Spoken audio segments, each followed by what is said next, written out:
राम राम दोस्तों, स्वागत है आपका एग्जामर्स में। मेरा नाम है दीपक मालविया और आज मैं आपके लिए लेकर आया हूँ संगम काल के टॉप 25 क्वेश्चंस। तो चलिए शुरू करते हैं।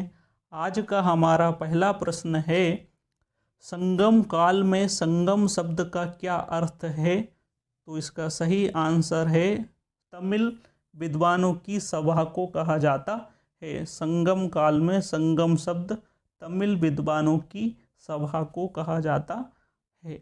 अगला प्रश्न है, संगम कालीन किस रचना को तमिल वेद कहा जाता है? तो इसका आंसर है सी, कुरल। कुरल को तमिल वेद कहा जाता है। अगला प्रश्न है, निम्न स्थानों में से कहाँ से रोमन बस्ती के पुरातात्विक अवशेष मिले हैं? तो अरिकमेंडू से रोमन बस्ती के पुरातात्विक अवशेष मिले हैं। अगला प्रश्न है, संगम काल में चेरों, चोलों और पांड्यों के बीच संघर्ष का मुख्य कारण क्या था? तो इसका आंसर है उपजाऊ डेल्टा क्षेत्र पर अधिकार की इच्छा।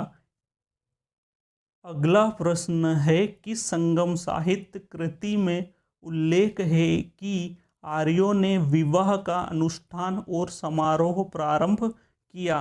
तो इसका सही आंसर है तोलकाप्पियम। तोलकाप्पियम से पता चलता है कि आर्यों ने ही विवाह और अनुष्ठान करना शुरू किया था। अगला प्रश्न है, किसके संरक्षण में संगमकालीन साहित्य की रचना की गई? तो पांड्य के संरक्षण में संगमकालीन साहित्यों की रचना की गई और संगम साहित्यों की जो भाषा थी वह थी तमिल। अगला प्रश्न है, संगम ग्रंथ तोलकाप्पियम किस विषय पर आधारित है? तो संगम ग्रंथ तोलकाप्पियम व्याकरण पर आधारित है। अगला प्रश्न है, संगम काल प्राचीन भारत के किस काल से लगभग मेल खाता है? तो इसका सही आंसर है मौर्योत्तर काल। अगला प्रश्न है, संगम कालीन उस बंदरगाह का नाम क्या था जो रोम से व्यापार करने के लिए मुख्य स्थल था? तो वह स्थल था अरिकमेंडू। अगला प्रश्न है, सिलप्पादिक्रम में किस राजा का वर्णन पत्तिनी पूजा के प्रवर्तक के रूप में हुआ है? तो इसका सही आंसर है सेनगुट्टवन। सेनगुट्टवन को लाल चेर भी कहा जाता है। इनका अन्य नाम लाल चेर है। अगला प्रश्न है, निम्न में से किस एक स्थान पर तीनों संगम साहित्य आयोजित किए गए थे? इसका सही आंसर है मदुरै और कपाटपुरम।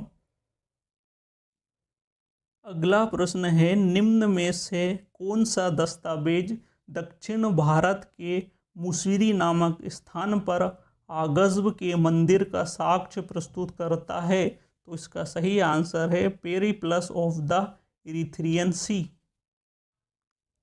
अगला प्रश्न है, प्रारंभिक तमिल साहित्य में निम्नलिखित में से कौन से महाकाव्य थे? इसका सही आंसर है सिलप्पादिक्रम एवं मणिमेखले।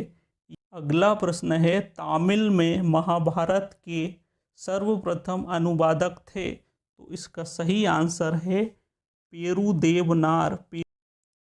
अगला प्रश्न है, तमिल भाषा का गौरव ग्रंथ जीवक चिंतामणि किससे संबंधित है? इसका सही आंसर है बौद्ध धर्म। अगला प्रश्न है, निम्न को सही सुमेलित करें। यहाँ रचना और उनके रचनाकारों के बारे में बताया है। तो इसका सही आंसर है ऑप्शन ए 4, 1, 2, 3। तो जो तिरुकुरल जो रचना है वह तिरुवल्लुवर की रचना है और सिलप्पिकारम जो है वह इलंगो आदिकाल की रचना है और मणिमेखले की जो रचनाकार हैं वह सत्यनार हैं और तोलकाप्पियम के जो रचनाकार हैं वह तोलकाप्पियर हैं। तो इसका सही आंसर है 4, 1, 2, 3। अगला प्रश्न है, संगम युग में उरेयूर किस लिए विख्यात था? तो उरेयूर कपास के व्यापार का महत्वपूर्ण केंद्र था। अगला प्रश्न है, प्रथम तमिल संगम की स्थापना की थी? तो इसका सही आंसर है अगस्त ने प्रथम तमिल संगम की स्थापना की थी। अगला प्रश्न है, दक्षिण भारत के इतिहास में संगम युग के संबंध में कौन सा कथन सही है? इसका सही आंसर है ऑप्शन सी, यह महान साहित्य गतिविधियों का युग था।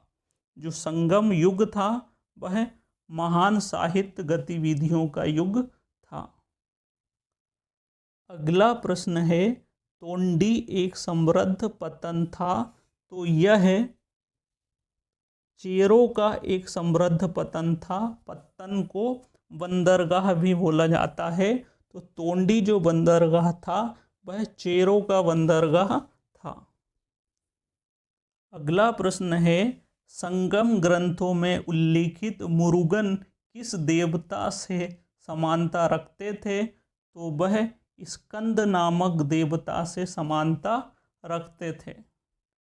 अगला प्रश्न है, प्राचीन तमिल देश में उपजाऊ कृषि भूभाग की संज्ञा थी? तो उपजाऊ कृषि को मधुरम कहा जाता था। उपजाऊ जो भूमि होती थी उसे मधुरम कहा जाता था।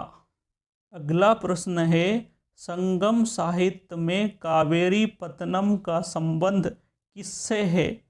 तो पांड्यों से। इसका सही आंसर है पांड्यों से कावेरी पत्तनम का संबंध था। अगला प्रश्न है, किसके संबंध में कहा जाता है जितनी जमीन में एक हाथी लेट सकता है उतनी जमीन 7 आदमियों का पेट भर सकती है? यह कावेरी डेल्टा के संबंध में कहा गया है कि निम्न को सही सुमेलित करें। यहाँ संगम, उसके अध्यक्ष और वह कहाँ हुआ था, स्थान के बारे में बताया गया है। तो प्रथम संगम के जो अध्यक्ष थे वह अगस्त थे और यह मदुरै में संपन्न हुआ था। और द्वितीय जो संगम हुआ था वह तोलकाप्पियार उसके अध्यक्ष थे और वह स्थान था कपाटपुरम। और तृतीय जो संगम हुआ था उसके अध्यक्ष थे नक्कीरर और उसका वह स्थान था मदुरै। तो यहाँ संगम काल का यह वीडियो समाप्त होता है। अगर आपको ये वीडियो अच्छा लगा है तो वीडियो को लाइक करें, अपने दोस्तों को शेयर करें और चैनल को सब्सक्राइब करें। धन्यवाद। जय हिंद।